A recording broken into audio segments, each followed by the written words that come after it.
C'est bon. Du coup, vous allez bientôt accoucher, prévu pour dans 3 semaines, mais peut-être avant. Et je vous suis depuis déjà avant la grossesse. Est-ce que vous pouvez nous expliquer ce qui vous a amené à commencer l'acupuncture avant même le projet de grossesse? Le stress, l'anxiété. J'étais quelqu'un d'hyper anxieuse. Enfin, je suis quelqu'un d'hyper anxieux. Et j'avais envie d'avoir un enfant, mais j'avais peur de la grossesse, peur de l'accouchement, peur de tout ce qui allait avec. Puis je me suis dit, c'est le moment d'aller faire l'acupuncture. Oui, donc on avait commencé à travailler l'anxiété quelques temps avant. C'est quoi, combien de mois avant finalement de tomber enceinte? La première fois que je vous ai vu, c'était 4 mois avant. Mais au début, on travaillait sur l'anxiété, sur ma vessie hyperactive, mon périnée hypertonique, cette zone un peu féminine qui était. Et aussi sur les blocages psychologiques liés à la peur de la grossesse. On a travaillé sur ça aussi, parce qu'on a des points en acupuncture en fait qui peuvent aider pour les barrières psychologiques. On avait travaillé ça déjà en amont.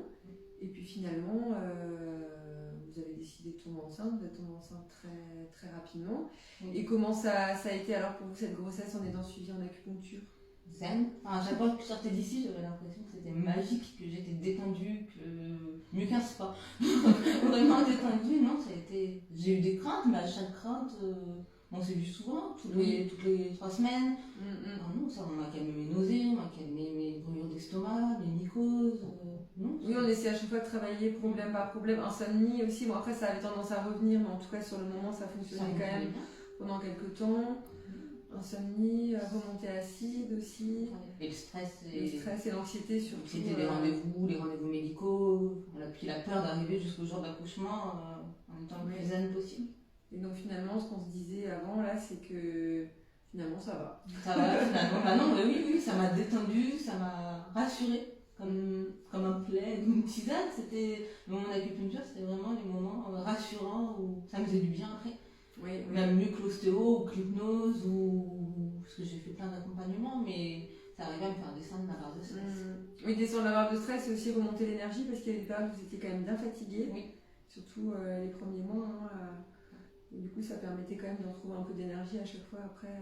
Et de l'attention, de pas dormir parce que les 3 premiers mois, c'était compliqué. Voilà. Donc là, on prépare l'accouchement. Donc on a fait des points en vue de cet accouchement en salle nature. Et puis on vous en dira plus quand on saura quand ça arrive. Merci en tout cas pour le témoignage et puis belle rencontre avec votre petite fille. Ah, on n'a pas raconté l'anecdote de la petite fille? Ah oui, c'est quand même important. Ça c'est important, ouais.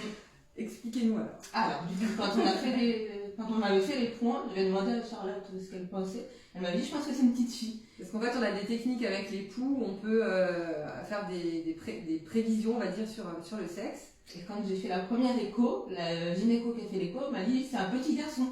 Du coup, moi, je m'étais dit, c'est bizarre. Et puis mon mari disait, mais moi, j'ai l'impression que c'est une fille. Alors, avant d'acheter du bleu, il m'a canalisé. Et avant la deuxième écho, quand j'ai vu ma gynéco à moi, elle m'a dit, mais non, c'est pas un petit garçon, c'est une petite fille. Et ça a été confirmé à la deuxième écho. Donc, Charlotte avait raison.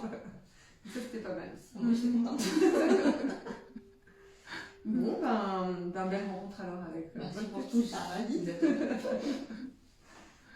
Ah bah c'est top.